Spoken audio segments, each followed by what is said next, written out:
क्या मक्का हमारे खुदाओं की जगह नहीं है? क्या ये जगह मक्का नहीं है?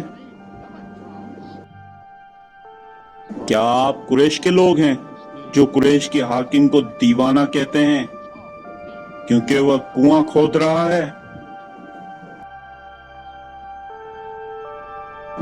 मैं कसम खाता हूं लात उज़्ज़ा और हुबल की कि वो ना तो पागल है और ना ही कोई दीवाना। वो खूब जानता है कि वो क्या कर रहा है। हाजियों को खाना और पानी मुहैया करना हाशमियों का काम है। अस्सलाम वालेकुम वरहमतुल्लाह। इस्लाम की रोशनी से पहले मक्का मुकरमा की वादियाँ तारीखी मोड़ से गुजर रही थी। काबा की मजावरी और कुरैश की क़यादत अब्दुल मुत्तलिब के पास थी। एक शब्द अब्दुल मुत्तलिब को ख्वाब के जरिए चाहे जमजम की निशानदेही की गई। वो तारीखी कुआं जो सदियों से रेत के नीचे दफन हो चुका था। अब्दुल मुत्तलिब ने अपने इकलौते बेटे हारिस के साथ मिलकर उस कुएं की खुदाई शुरू की। ये कुआं कुरैश का है। अगर इसमें पानी है तो ये कुरैश के भी इख्तियार में होगा। वो शैतान का तालीम याफ्ता है। हर्ब इब्न उमय्या कुरैश का दिफा क्यों कर रहा है? ये कौन बोला?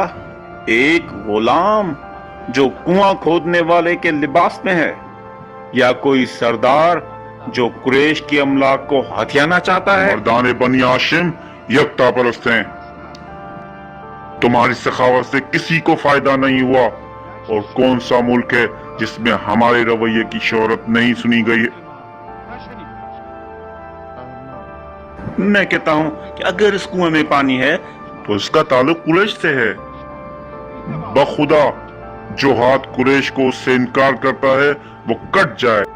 जब पानी का चश्मा नमूदार हुआ तो कुरैश के कबीले जमा हो गए और जमजम में शराकत का दावा करने लगे।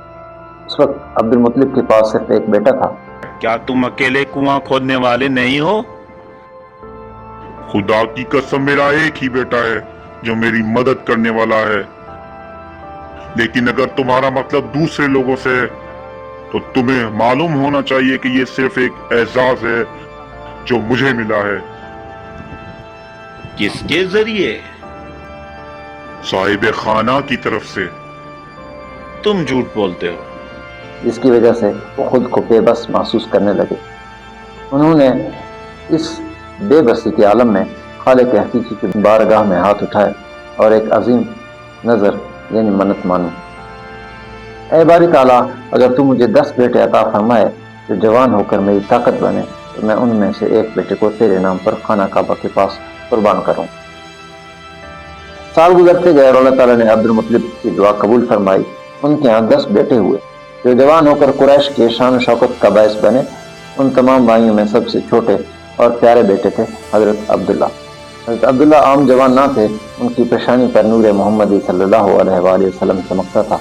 उनका अखलाक, हया और खूबसूरती पूरी मक्का में बेमिसाल थी। अब्दुल मुत्तलिब को तमाम औलाद में सबसे ज्यादा मोहब्बत अब्दुल्ला ही से थी। लेकिन खुदा के साथ की गई नज़र को पूरा करना जरूरी था। जब 10 बेटे जवान हुए तो अब्दुल मुत्तलिब को वो पुरानी मन्नत याद आई। उन्होंने अपने तमाम बेटों को जमा किया और अपनी उस नज़र यानी मन्नत का जिक्र किया। बेटों ने सर तस्लीम खम करते हुए कहा, बाबा आप अपनी नज़र पूरी कीजिए, हम आपके हुक्म के सामने हाजिर हैं।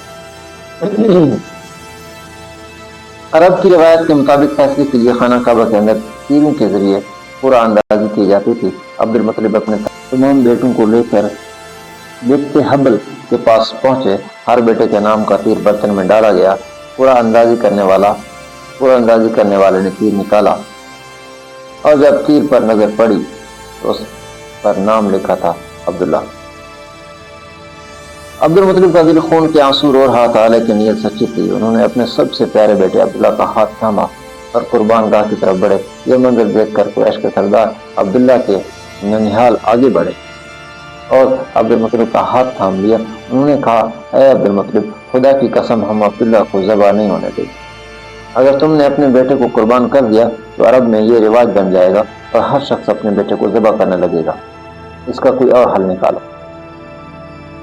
قریش کے مشورے پر عبدالمطلب دانا خاتون کاہنہ کے پاس گئے، جس نے حل بتاتے ہوئے کہا عبداللہ اور 10 اونٹوں کے درمیان قرعہ ڈالو، اگر عبداللہ کا نام نکلے تو 10 اونٹ بڑھاتے جاؤ یہاں تک کہ 30 اونٹوں کے نام نکل آئے۔ عبدالمطلب کعبہ واپس آئے اور یہ عمل شروع کیا۔ پہلی بار عبداللہ 10 اونٹ اور بڑھائے گئے، دوسری بار عبداللہ 20 اونٹ بڑھائے گئے، بار بار تیر عبداللہ کے نام پہ ہی نکلتا رہا۔ اونٹوں کی تعداد 90 تک پہنچ چکی تھی، اور پھر جب 100 اونٹ رکھے گئے اور تیر نکالا گیا، اس بار پورا اونٹ کے نام نکلا۔ عبدالمطلب نے اطمینان قلب کے لیے مسلسل 3 بار پورا دوبارہ ڈالا اور تینوں بار پورا اونٹوں کے نام ہی نکلا۔ 100 اونٹوں کو قربان کر دیا گیا اور ان کا گوشت مکہ کے لوگوں میں بانٹ دیا گیا۔ یوں قدرت نے حضرت عبداللہ کی جان بچا لی۔ یہ واقعہ صرف ایک باپ کا امتحان نہیں تھا، بلکہ یہ حکمت الہی کا وہ عظیم شاہکار تھا جس کے ذریعے آخری نبی صلی اللہ علیہ وآلہ وسلم کے نسب کو پاک اور محفوظ رکھنا مقصود تھا۔ اس واقعے کے کچھ عرصہ بعد حضرت عبداللہ کا نکاح حضرت آمنہ رضی اللہ تعالیٰ عنہ سے ہوا، اور ان کی آغوش سے وہ نور مجسم ظاہر ہوا جس نے دنیا سے اندھیروں کا خاتمہ کر دیا۔ اس تاریخی واقعے کی طرف اشارہ کرتے ہوئے آپ صلی اللہ علیہ وآلہ وسلم نے ارشاد فرمایا، میں 2 ذبیح ہوں، یعنی حضرت اسماعیل اور حضرت عبداللہ کا بیٹا ہوں۔